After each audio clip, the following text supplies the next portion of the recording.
Okay, good evening. So it's getting close to Pesach. So we'll start discussing Pesach-related questions this week. More general questions general issues having to do with Pesach. And next week, Bezat Hashem will do the unique situation of this coming Pesach, which will be Motzei Shabbat. We'll have the Leila Seder Motzei Shabbat. So how do we deal with all the chametz and all the necessary steps to take before and during Shabbat, and to yet accomplish all that we need to. So that's next week. Bezat Hashem, we'll do that. Plus, we will probably have more time than necessary just for covering that, so we can do more of the normal Hilchos Pesach. But we'll definitely start next week with the unique situation of this year. Okay, now, in general for Pesach, so as I just told Leah, I thought I would discuss a little bit various products that we have to understand. Do we need kashrus for Pesach for them, or do we not? Is it okay to buy such products that don't have a kosher sign of Pesach on them, and yet we can use them on Pesach? Sorry, could I quickly ask yes. a question, I guess, already? Sure. Sure. I have the fizzy machine. That makes soda water? What's it called? SodaStream. SodaStream, yes. Yes. SodaStream, yeah. I have new bottles. Can I use the machine over Pesach? Definitely. For sure, yes. That has nothing to do with chametz. We have the same type machine. It has nothing to do with chametz. It's all clean. It's all cold. There's no problem whatsoever. As we do everything in the kitchen, we just clean it off from the outside externally with some soap and water or whatever. And then it's perfectly fine to use. Yes, no problem. Okay. So in general, if you need kashering questions, and gladly we could do that as well. You can bring up kashering issues, and we'll discuss them as well. But we'll start now with the use of different products, if there's need for a kasher Pesach sign on them or not. So firstly, the general rule of what is and what isn't allowed to be. Also, can I ask a question? Yes. So I've got 2 toddlers, and I'm just like thinking about just finding chametz on Pesach, and that like not knowing because they're at that age where they're like crawling, walking, running around with things, and I can't always control what they're doing or where and I will clean everything, but I'm thinking like, if you find anything on Pesach, to be fair, I'm thinking what they could, it's usually like bamba or whatever, but it could be a pretzel, or it could be a biscuit or something. Yeah, generally I tell them to only eat in the kitchen, and they generally do, but if my head's turned for 5 seconds, yeah, they're running out. Sometimes you miss it, but generally they're quite good at eating in the kitchen. But I'm just like, I think last year everyone was at home the whole time, so it was kind of more, everyone was more on top of it. But I think this year it's kind of like chetzi. We've still got to, I'm out the house most of the day, but I don't know, I feel like it's a different situation than it was last year. Yeah, completely a little different. bit more free to go. Thank God, yeah. Right. So really, my question is, what do we do if we find anything on, like, what's considered during Pesach? What's considered, what do I need to worry about, and what do I need to not worry about? Okay. So it goes like this: if it's chametz gomer, as we call it, it's a complete chametz, something that's a pretzel, like you said, or a cracker, or a biscuit, or bisli, or things of that sort. Those are complete chametz products. A pasta of some type, spaghetti pasta that fell on the floor somewhere. Those are complete, full, total chametz. That depends. If you find it, it depends when you find it. You find it on Yom Tov itself, first day or seventh day, which is an actual holy day that you mustn't do any melacha. So even though it's not necessary to dafka burn the chametz you find, you don't have to burn it necessarily. You could also get rid of it, according to Chachamim, you could get rid of it in a way like throwing it into the toilet and flushing down the toilet. That's also fine. As they express it in the Mishnah, meforer v'zoreh laruach.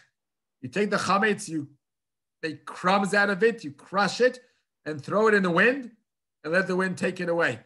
Easier nowadays and more clean nowadays is to flush it down the toilet. That's the best way to get rid of it. Although Rabbi Yehuda does hold that you must burn any chametz before and during Pesach. That's why we do the burning of the chametz before Pesach. This year on Friday, we'll be doing the burning of the chametz. So that's something that he requires specifically to do. But we hold like Chachamim. So the reason we still do burning today is just in order to also cover his opinion. But it's not really because we hold like Rabbi Yehuda. We hold like Chachamim that any way of getting rid of the chametz is good. So if it's Chol HaMoed, then you pick it up. You don't have to be careful not touching the chametz. You're allowed to touch it, pick it up, go straight to the toilet, throw it in the toilet, and flush down the water. That's what you do during Chol HaMoed. On Yom Tov itself, the first and last days of Pesach, which will be Sunday, meaning Motzei Shabbat Sunday, and the next Shabbat, actually, the next Shabbat will be, I believe, the 7th. Yeah, the 7th day. Those two are Yom Tov days. And it's anyway, the second day is Shabbat anyhow. So on those days, we can't touch the chametz because it's muktzeh. Because anything that is inedible, which of course we can't eat chametz on Pesach, so it's inedible. Anything that's inedible is muktzeh. As we've learned very, very detailed in the Chol Shabbos, that when things that have no use whatsoever, it's muktzeh machmas gufo. It's the worst type of muktzeh. It's like finding a pebble or a leaf or a branch or dirt on the floor. That's muktzeh. So what Chazal tell us is that if you find such a thing, take a bowl or a cup upside down and block it, like sort of cover it. Cover it with a bowl or a cup so that there's no access to it. It reminds everyone, don't touch. Don't touch. Don't, chas v'chila, by mistake, eat it. So you just cover it. Kofeh alav et hakli. That's the expression halachically. You cover with some type of utensil. And after the end, when Yom Tov ends, then you pick it up and throw it into the toilet and flush down the water. That's how it's done in both cases. In either case.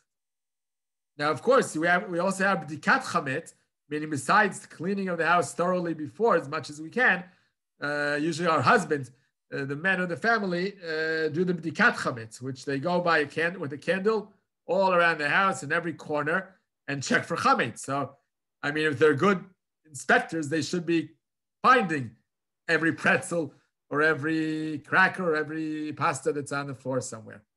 But you're right, that sometimes how much do we try and inspect and look and search for it? Sometimes we overlook it, we oversee it, we don't find it. So that can happen. By the way, talking about bdikas chametz, if already we mentioned that, a very interesting point by Reb Shlomo Zalman Auerbach, which, by the way, this past Thursday, it was Kaf Adar, I believe it was a Thursday. Yeah, this past Thursday was his yortzeit. Reb Shlomo Zalman's yortzeit, the 26th yortzeit, 26 years ago that he passed away. So it's good to say things in his memory. So he explained, how come we bichal do bdikas chametz with a bracha and everything nowadays, when we're really cleaning the house thoroughly beforehand.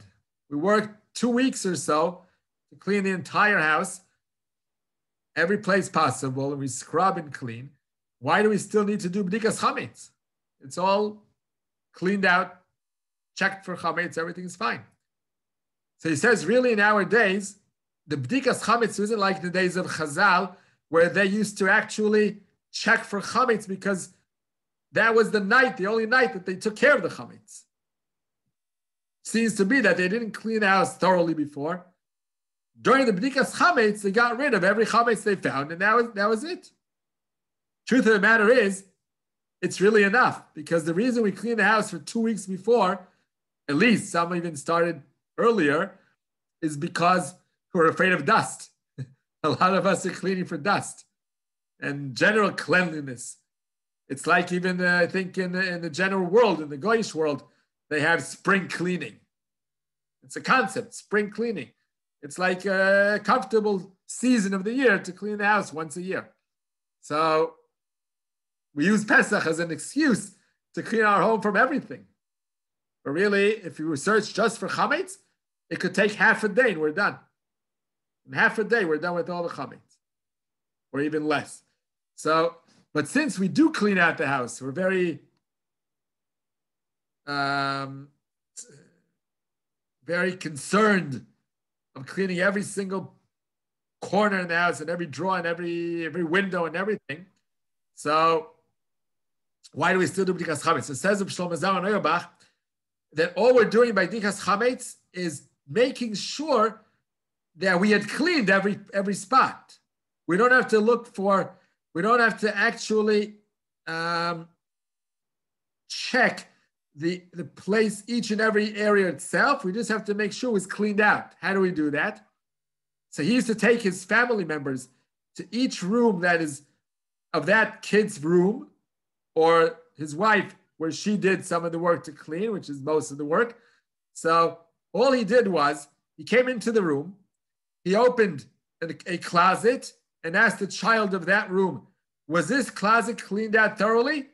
If the child said yes, then he used to close the closet. You didn't have to look now into every drawer, pull out every drawer, and check within all the stuff that's in the drawer if it's all clean from chametz. The moment the child or his wife said, yes, this cupboard was clean, this closet, this drawer, this table, these chairs, he just asked the question, was this clean, was this clean, this clean? They say to him, yes, that's it. You don't have to look too carefully. Where did he check very carefully without not relying on asking the question? He checked very thoroughly with the candle in underneath all kinds of things, underneath the closet, underneath the table, underneath the bed, all around the corners of the room, moving as much as he could, stuff that is movable, to check that everything was cleaned out from the sides. Because there, even if you ask the person, did you clean underneath there? And they'll say yes, it doesn't mean 1,000%, because it's so difficult to reach those areas and to bend down and everything, that he wanted to make sure himself, by bending down with the candle and checking every corner and every underneath places, areas. So that he did do very carefully. But all the closets and drawers and things of that sort, it was just enough to ask, was this done? And that's it. If there was. And what about, so we spoke about finding like chametz gamor on Pesach, but what about finding crumbs? Okay. So crumbs really are not a concern at all. How come? Because less than a kazait, which is at least half a slice of an average sliced bread, which is definitely much more than a crumb, you anyway are not over bali matzeh. Only from a kazait, it's bali matzeh. True that even less than a kazait, there's a concept we call chatzi shu asur min Torah, that even if it's a smaller size than kazait, it's still a d'oraita level prohibition to have in the house. It's not, you don't get punished for it. It's not kazait enough, you get punished. This way you don't, but it's still not allowed.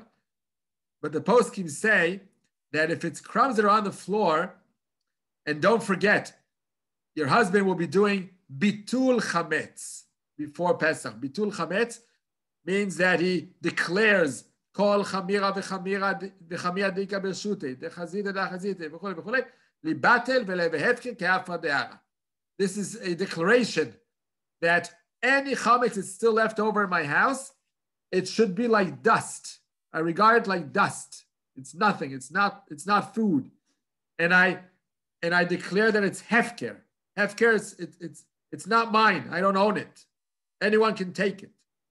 So by declaring all that, it's no longer your chametz and it's no longer chametz at all. So what we're left with is the question whether you may eat what you find. That's called shema yavo leochlo.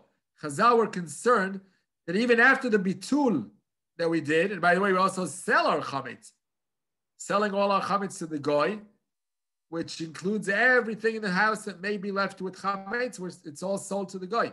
So from all angles, we're covered from the point of view of bali matzeh. The fact that you're not allowed to leave chametz in your house, we're covered. But Chazal were still concerned, shema yavo leochlo.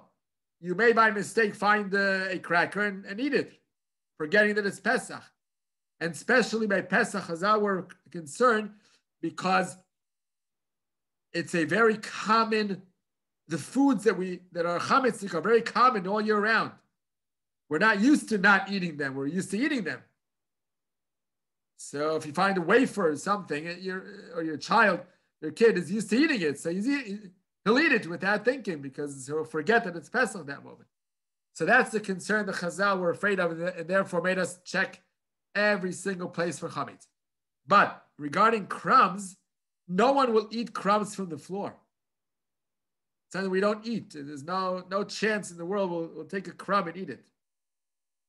So therefore, by crumbs, there's no concern whatsoever.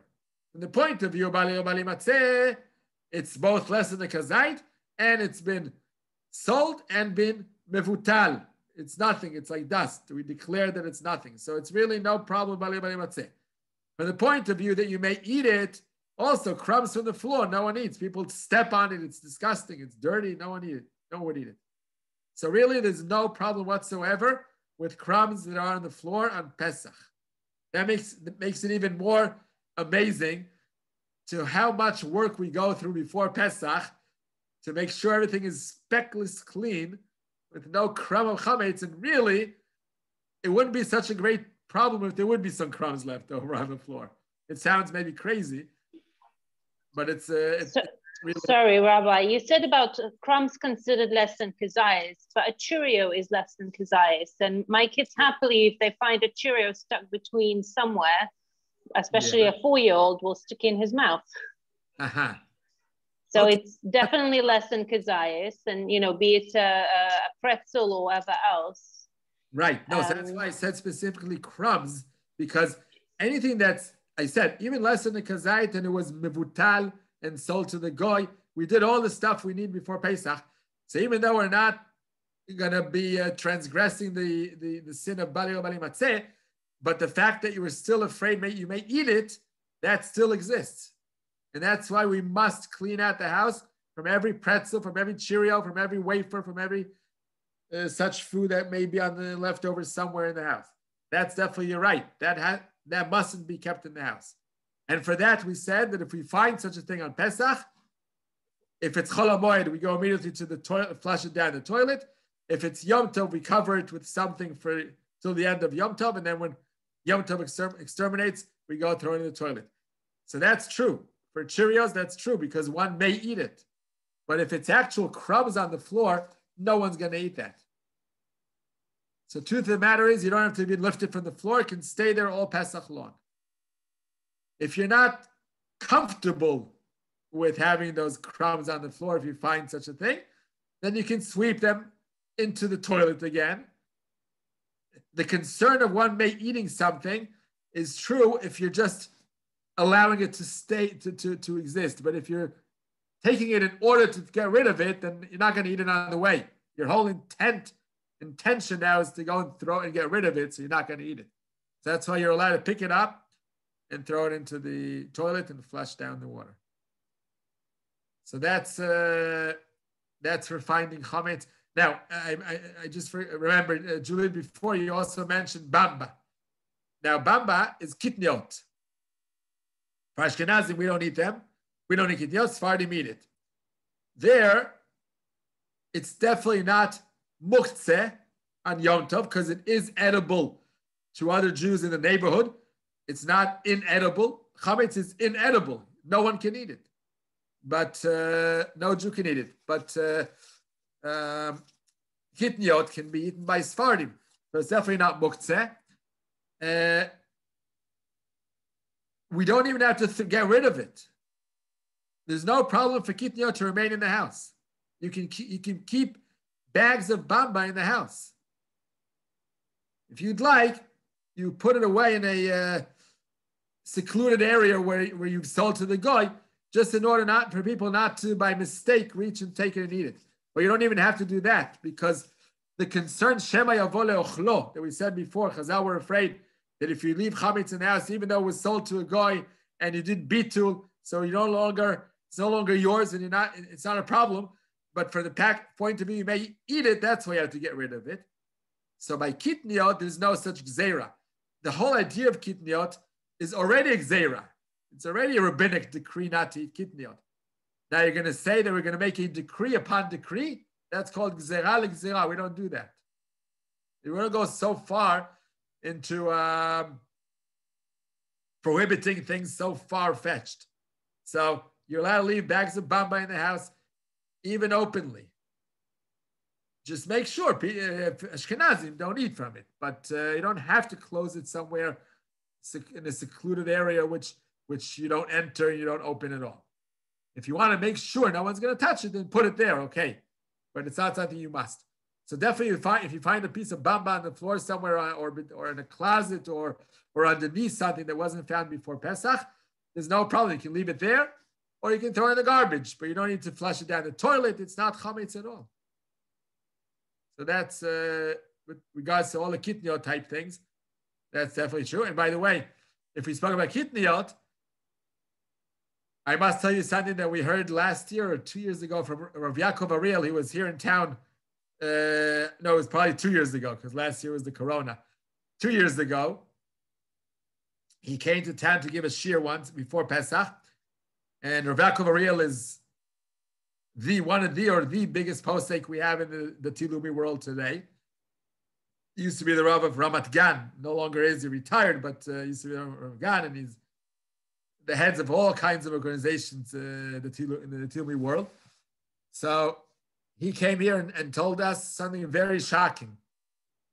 He said that kitniot, firstly, there's no problem of absorption in the kli, in the pot or pan that you've prepared kitniot with. Let's say a Sephardi person prepares a food with kitniot, which they're allowed to consume on Pesach, no problem. And then they cook something in the same pot, which doesn't have kitniot, and the Ashkenazi can eat from that other food, even though it's cooked within 24 hours. Normally, if chametz was cooked in a pot, and within 24 hours, you cook something that's kosher Pesach, it's not kosher Pesach. You have to throw out the food. After 24 hours, depends. Ashkenazim won't eat it either. Sephardim would eat it. But kitniot, no problem to eat something that was cooked in the same pot as the kitniot were cooked in beforehand, even if it's in 24 hours. That's very helpful. Today, Baruch Hashem, a lot of our kids are marrying off to families that are of the different tradition than us. Sephardim, Ashkenazim, Sephardim, Yemenites, all the different types. We even have, Baruch Hashem, Ethiopians with Ashkenazim. It's also fine. I know it may feel a little bit awkward, but we're all Jews. We're all equal. No problem whatsoever. Anyhow, so in this mix-up of customs between Ashkenazim, Sephardim, Yemenites, and all the rest, what do you do?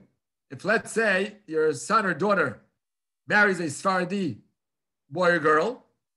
I think if I understand correctly, everyone here now is Ashkenazic, right? I believe so.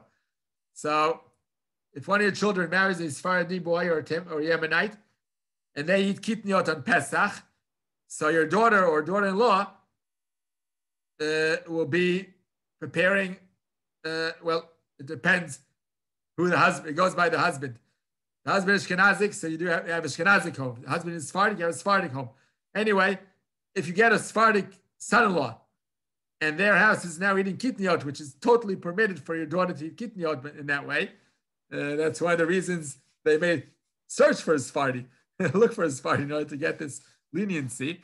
So if you come over to eat by them on one of the days of Pesach, so you can't eat from the food that has kitniot in it, but you can eat from the food that was cooked in the same pot that previously was used for kitniot. That's not a problem. But besides that, said Rav Yaakov Ariel, something even more amazing. This I knew all along, that kitniot are batel berov. Unlike chametz itself, if chametz falls into a huge pot of cholent or chicken or soup, one crumb of chametz fell in as you were preparing it, for Pesach. One crumb fell in, the entire pot goes to the garbage. We can't nullify chametz even by 1,000 times as much. Chametz lo batel afilu b'mashu. B'mashu, one crumb falls into a gigantic cholent, the whole cholent to the garbage. It's a very, very, very stringent halacha that we don't find by anything else in halacha. Take pork, a piece of pork, which sounds to us the worst non-kosher food possible. If that falls into a cholent, I don't know if anyone would agree to eat it, but if it falls into a cholent, a small piece of pork, and you can't find, of course, if you can find it, you have to take it out. If you can't find it, it got mushed in everything, and you have times 60 of the kosher food versus the pork, you can eat up the entire pot of cholent. There's a Rashba that says that you should throw away one piece of it just to make believe that that may have been the piece of pork, just to show as if you're not consuming everything, which would mean that you're definitely consuming the pork. So you throw out one piece into the garbage, so it would seem like you're throwing away the pork, but really you don't need to do that. It's all nullified within times 60, and that's it. It's a kosher pot of food. I wouldn't tell my guests that such a thing happened, but it's allowed totally. It's not even b'diavad. It's lechatchila allowed to eat such a food. But on Pesach, it's the only situation where even a crumb falls into times 5 million of it, it still remains non-kosher. Truth is, that's an exaggeration. I'll soon tell you something that Shlomo Zalman came up with. But in general, even mashu, even a tiny piece, gets everything non-kosher. By the way, the reason for this, says the Radbaz, he was a latter-day Rishon of around 600 years ago.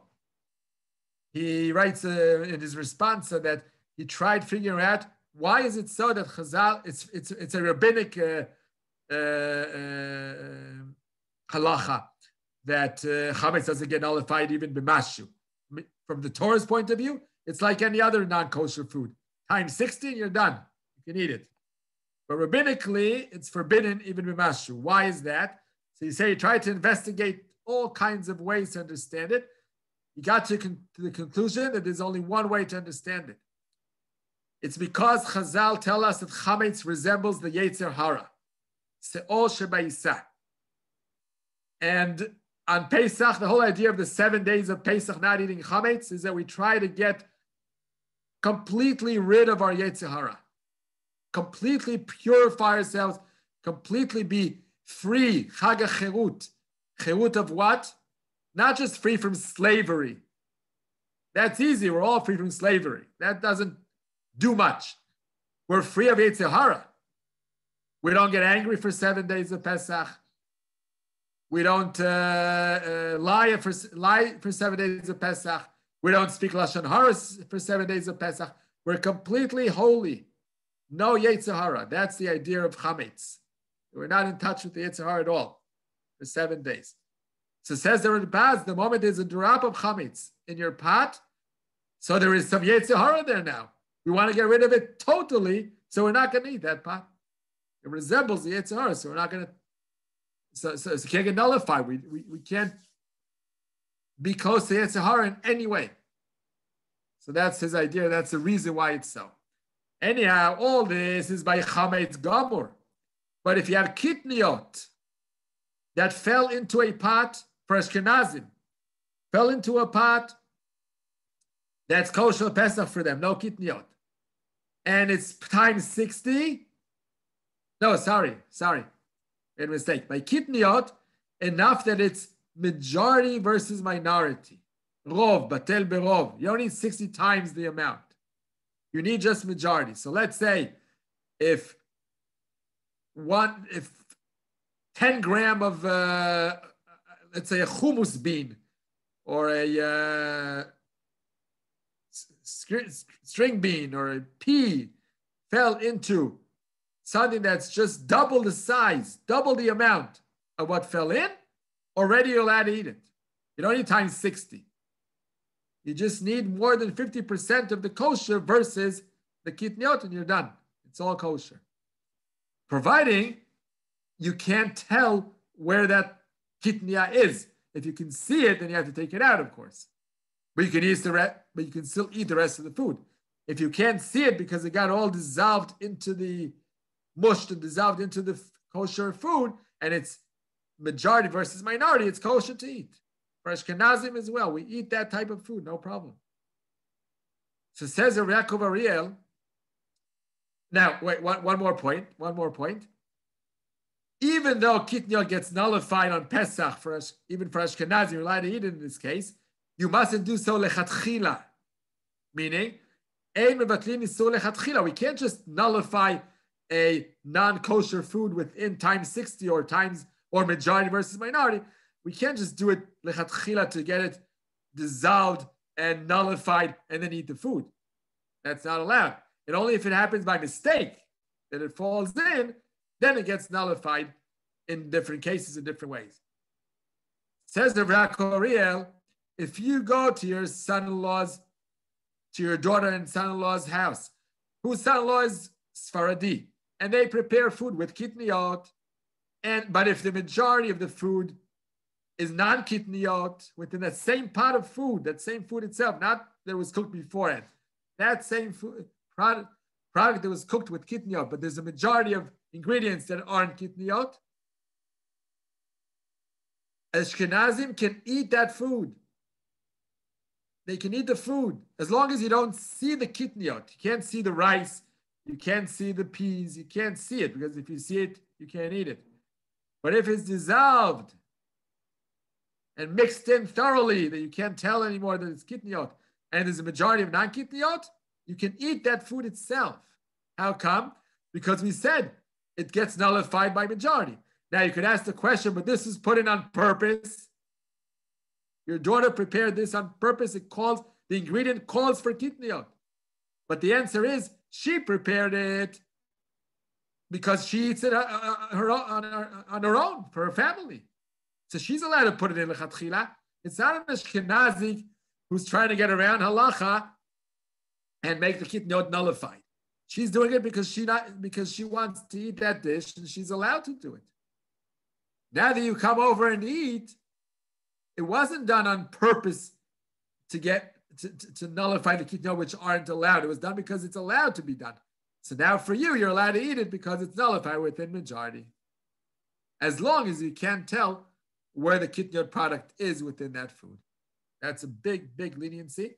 That helps out tremendously to have families of different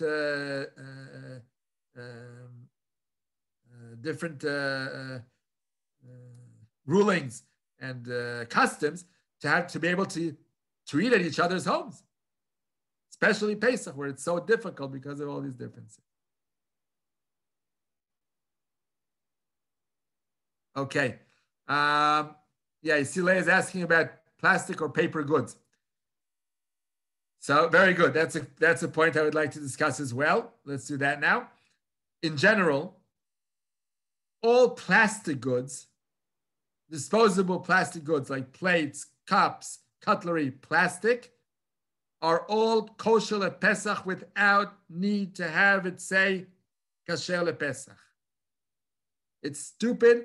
It's unnecessary where they have kashrus lePesach on such packages. It's useless. It's not necessary. It's nourishkeit. There's no chametz involved in any way, in any case.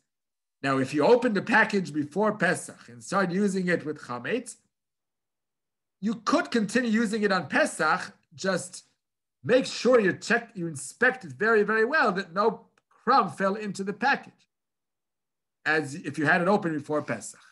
Usually it doesn't happen because the packages themselves are in some pantry or closed closet or drawer in the kitchen somewhere where no food goes in there. It's only that you take out a plate, and on that plate, on the table, you put chametz. But not in the package itself shouldn't have any chametz in it.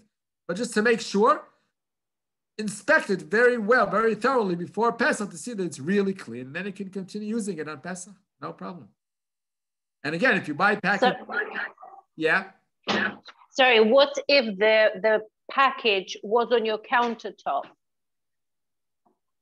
And as in the inside wasn't affected, but the package was. Yeah, I mean, it was laying on it. May have gotten dirty. Exactly. You bought something and it just stayed on for a couple of days until you moved it. But meanwhile, you opened it, or the kids opened it, and they got, let's say you bought 500 cups and you only used some of them.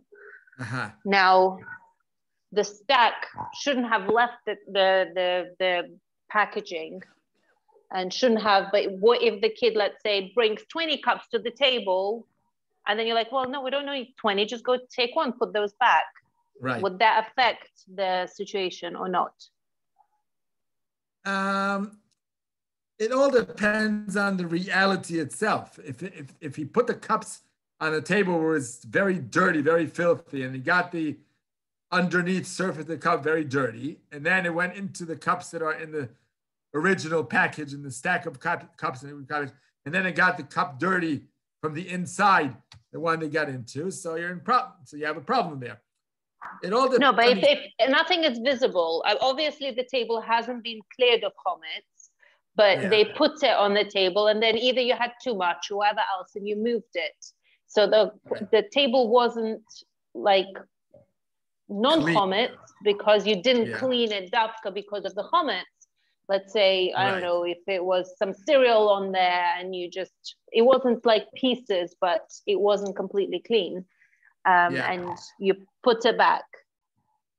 Right. So I'll tell you, in general, it sounds fine to use because you look at it, you inspect it, as I said before, Pesach, inspect the package, look at it carefully, see that it all looks clean all the way through. You can even sort of separate a few of the cups just to look more careful to see it's all clean, and then you're fine. We don't have to be extra terrified of all this, because after all, we do our best. It looks clean and it's fine. But on the other hand, it's so cheap in our days, so cheap to get yourself a closed package and leave that package. Of course, you don't throw it away. You leave that package. You can even leave it in the cupboard where you normally keep all your plastic goods or all your chad pami. Just not use it on Pesach and use the new package, and the other will be kept for after Pesach, and then continue using both of them. So since today, nowadays, it's so cheap to get new and not rely on making sure that they're clean because you started using for Pesach, so it's better if you can get new. But I'm not saying it because you must. I'm not saying it because it's even more lechatchila. I'm saying it because it's like mehudar, like to be mehadri, that level. But normally, if you look at it, inspect it, it looks clean, you can use it on Pesach. No problem. That's the That's how we weigh these things. Now, back to another point here. Paper goods are a little different because paper plates or cups may have starch on surface to make them smooth, shiny. Starch is very good for that. Now, starch is chametz. Starch is made from wheat, is derived from wheat. So paper goods are a little bit more problematic to use without kosher lePesach signed on it. If there's a kosher lePesach sign on it, then it's fine, of course. Then we know there's no starch. But otherwise, it's a little problematic. Now, why is it problematic? Even though it's definitely inedible even to a dog. We call it lo ro'ui lema'achal kelev. No one can eat the plate. or definitely not the outer coating on the plate that may be the starch. No one eats that, even a dog.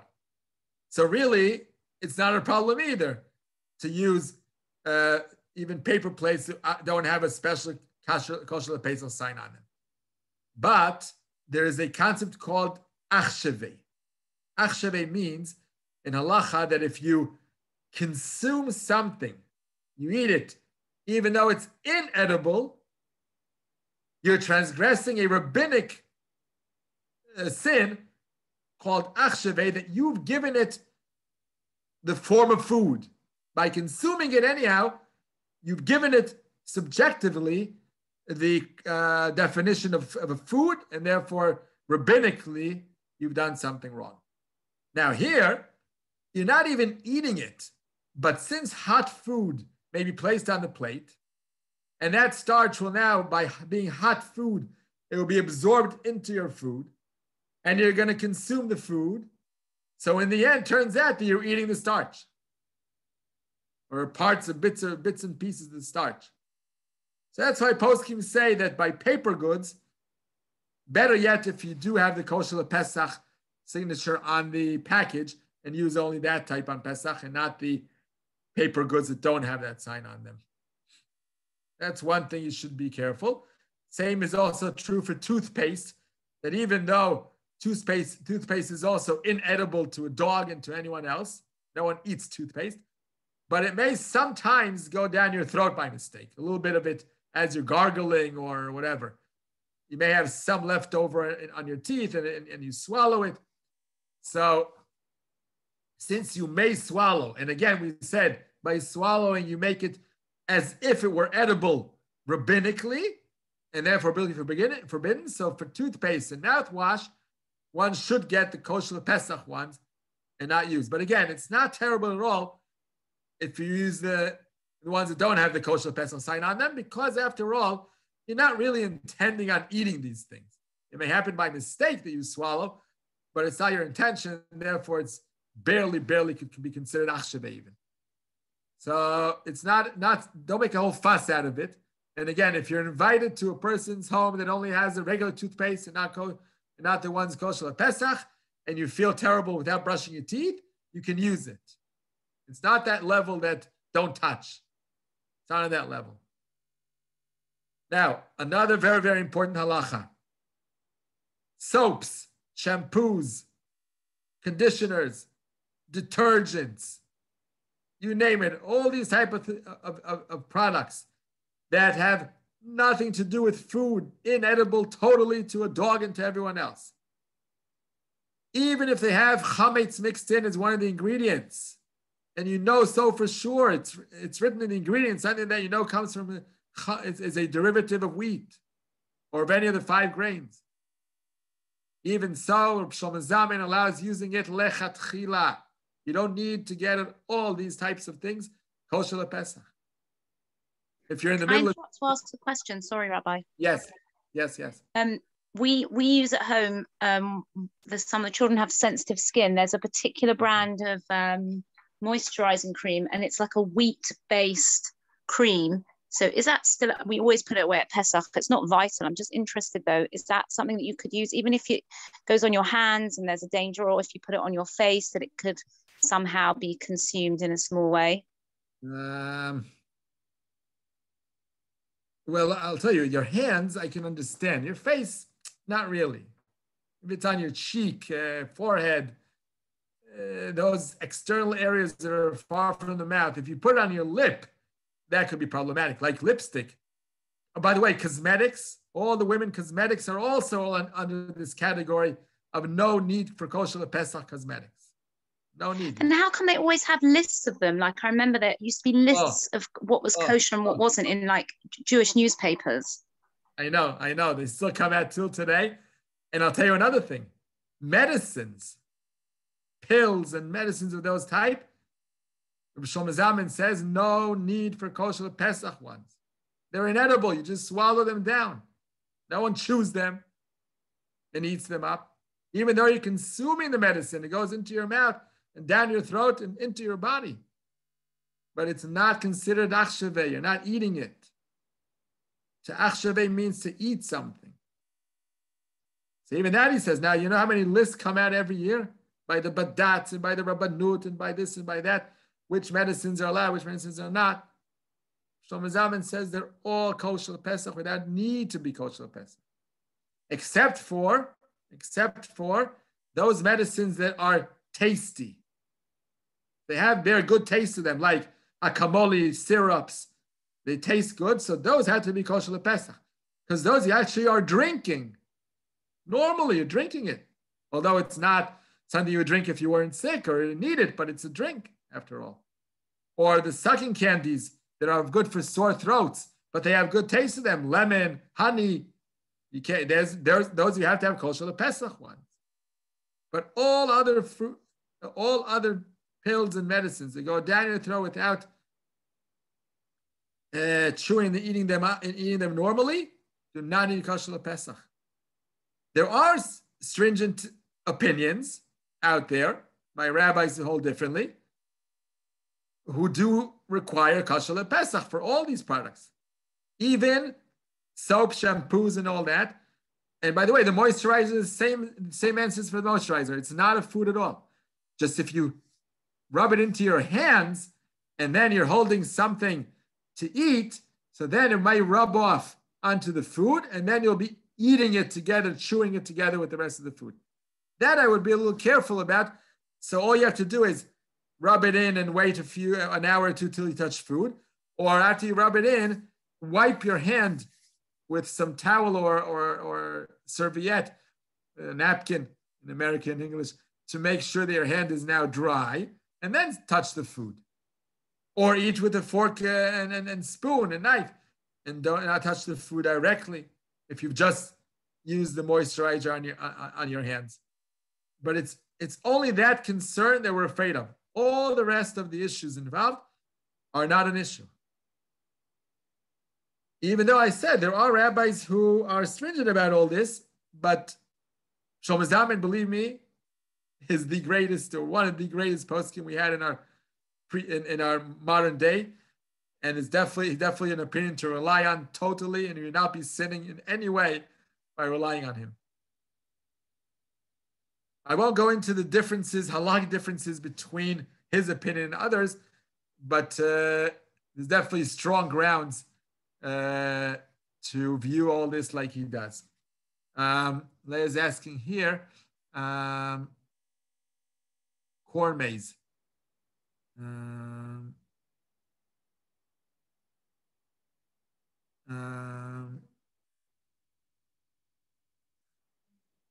What does that mean exactly? It's like a field of corn. That's what I'm assuming. It's like a maze, and instead of hedges, it's all about corn. But again, I don't know if it's just corn or any other kind of growth there, be it wheat, barley. I have no idea. I've never been, but I'm just, since it's a field and since it's like a farm thing, it could be other things. They could put haze of things. And what do the kids do with it? I'm assuming they're just running through it, but again, running through it. But they could pick some on the way. Well, that too is not a problem at all, because it's not in the. First of all, kitniot. We said before, kitniot, which is corn. It's only kitniot, so we're not afraid shema yavo leochlo. Chazal it's good enough, it's bad enough, sort of speaking, that they didn't allow us to eat. By the way, it's not even Chazal. The whole custom of kitniot is only 700 years old. It's way after Chazal. It's a custom that began in the Rishonim period, but for Ashkenazim only, and it's stuck till today. No reason today to hold kitniot, but we have to because it's a very, very, very long tradition. Right, but I also have a question concerning if I'm paying for this. I'm paying for the maize. It's not a free.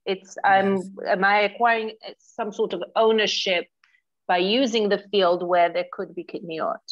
No. By the way, you're allowed to own kitniot. We said there's no problem by kitniot. It's only the issue of eating them.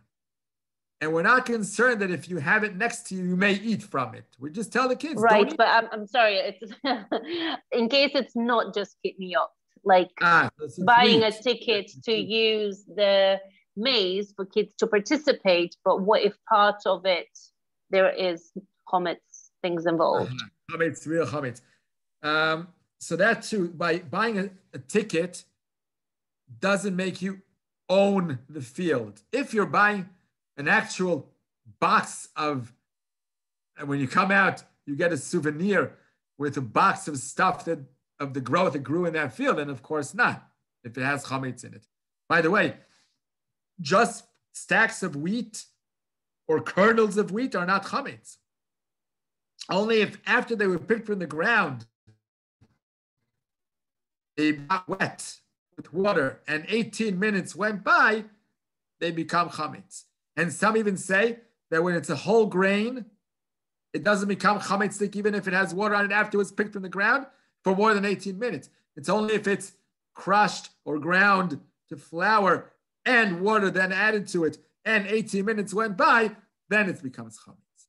So it's far from being chametz as wheat stalks or all different types of growth that could be there. I wouldn't take some home as a souvenir because then you pick it from the ground and then there is a concern they may get wet, and there are poskim who say that even if it's a whole grain, it becomes chametz. So that not, but just to run through it and even pay for the activity, no problem. No problem. That's perfectly fine. It sounds enjoyable. It's very good nice activity to go to.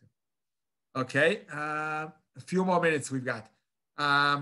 So one thing I want to mention when I said before that even a minimal amount of kolshu, of any amount that falls into your chulin, the whole thing has to go to the garbage of chametz.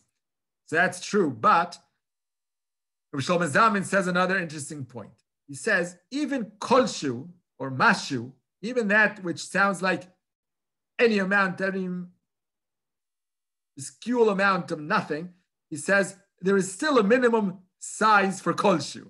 It's funny. The kolshu sounds is no minimum size, any tiny bit. But he says, no, there has to be some minimal size.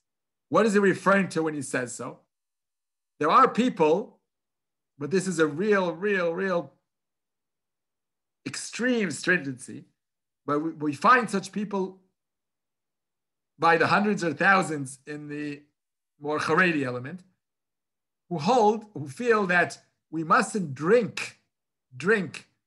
water from the faucet during the entire 7 days of Pesach.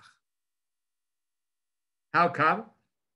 Because a lot of our drinking water comes from the Kinneret, through the Movil Artzi. Yeah, those gigantic pipes or whatever that bring the water to the rest of the country from the Kinneret.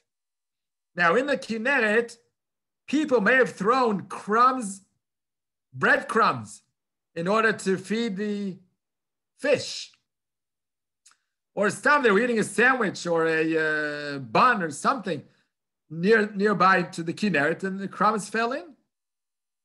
And although they get dissolved by times millions and millions of cubics of water, but if we say chametz asur b'mashu, so there's mashu chametz in our water now. And even though it gets filtered, goes through the all those pipes, there's so many filterings and all that, it still could be some minute, minuscule, microscopic almost piece of chametz in there.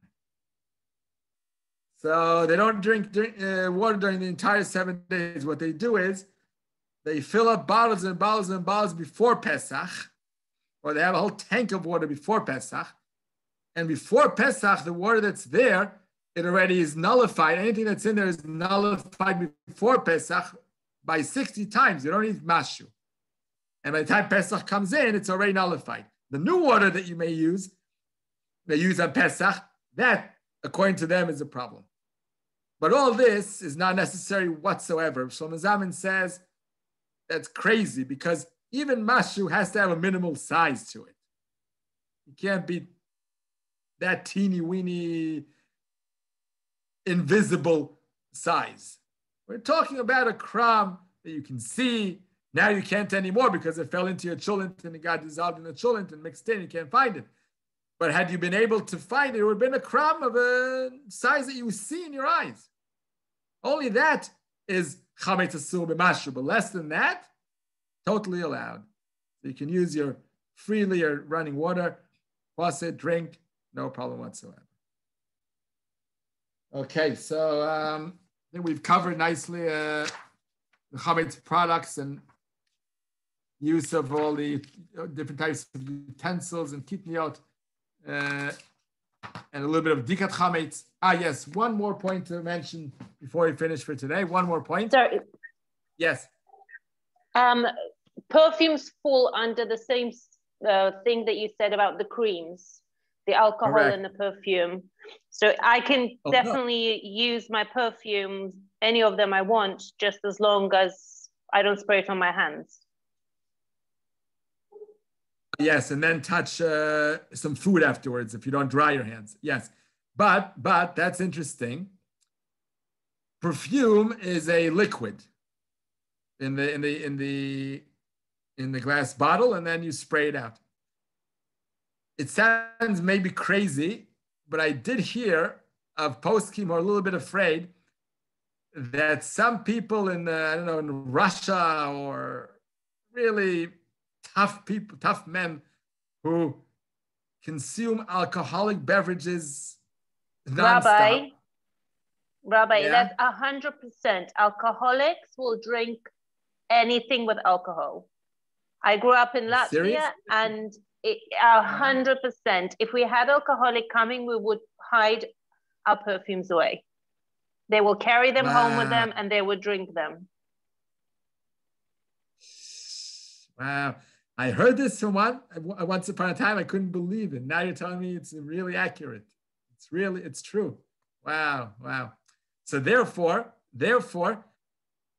you mustn't use it on Pesach because you just explained yourself. In the end, it's edible. If there are human beings, doesn't matter that no one in Israel maybe or in our neighborhood or normal people don't do such a thing. But if there are people out there who would consume this perfume because it has the alcohol in it, then you mustn't use it on Pesach. They do have to be really, really desperate to do that. I know. They will drink anything before they drink that because there's obviously other things involved besides alcohol that are stronger than alcohol, but they would drink it if they have absolutely nothing else. Sounds crazy. But that's a problem because then that means that it's edible. And by the way, chametz is not only forbidden to eat and drink, it's also forbidden to benefit from. Isur be'ana'ah. So whatever is considered chametz, you mustn't apply on your hand, on your body. You mustn't wash yourself with it. Anything of that sort is also hana'ah, which is not allowed. The reason we said it's allowed to use all the soaps and shampoos and cosmetics and all that, it's because it's not chametz. Even though there is chametz, maybe chametz in one of the ingredients, but it's inedible totally to any human being or any animal, including dogs. So it's not chametz at all, and then you can apply it on your body. You still can't eat it because of achshaveh. But in this case, where for some desperate people, it is edible, so it becomes chametz. It now bears the name chametz. Now, you could keep it in your house. You don't have to throw it away. Because it's a mixture. It's not chametz gamur. It's a mixture of chametz with many other things. So you can sell it to the goy. So you put it away you should take it out of the drawer, out of the box where you keep it normally, and put it away in the place where you sell your chametz before Pesach, and not have it out, and definitely not use it. Because of those desperate alcoholics that do consume it, it's considered somewhat edible. Because if we talk about edible to a dog, so definitely, and that already makes it chametz, so definitely edible to human beings, gives it the title of chametz. And then we mustn't enjoy it, not only eat it or drink it. So we mustn't apply that on our bodies on Pesach. You need to buy one that's kosher Pesach, or maybe that doesn't have alcohol in it, and then it's inedible. You have to find something. Then you can use the lists that come out. I'm sure on the website, I'm sure on Google, you'll find lists of perfume that's allowed to be used on Pesach. You may not like the smell of it, but that's something else. Okay, the very last point I want to discuss one more moment. Chametz she'avar alav Pesach. If chametz wasn't sold by the owner and Pesach passed by, one mustn't eat that chametz after Pesach forever. That chametz that wasn't sold has to be thrown into the garbage or whatever. That doesn't have to be flushed down the toilet and burnt, just throw it in the garbage. So you can't buy chametz products after Pesach from any store or shop that doesn't have a certificate marking that they had sold their chametz before Pesach. You have to be very careful to look at the first few months, at least, after Pesach, where they still have products that were there before Pesach. You have to make sure that every store you buy in, if it's the duty-free for those who may be able to go overseas once sometime soon, or shops, stores in Israel where they sell food and supersal and all that, you have to check very carefully that they've sold their chametz. But on the other hand, there is a stringency a trend of a chumrah, stringency that came out a few years ago, that people don't buy even in shops and stores that sold their chametz, because they're afraid that the seller, the owner of the store, is a chiloni person who doesn't really understand what it means to sell his chametz, and it was all fake hoax, it's not real. And then you're buying chametz she'avar alav Pesach. You're buying chametz that really wasn't sold because he didn't know what he was doing. On this, Rav Shlomo Zalman and Rav Chesner, who's a big Haredi rabbi down south in Ofakim, they came out to say that this is a wrong stringency. Don't do it. You can buy products that were sold, even if it's a Chiloni shop owner. How come? Because the whole idea of chametz she'avar alav Pesach is not deoraita. It's not from the Torah.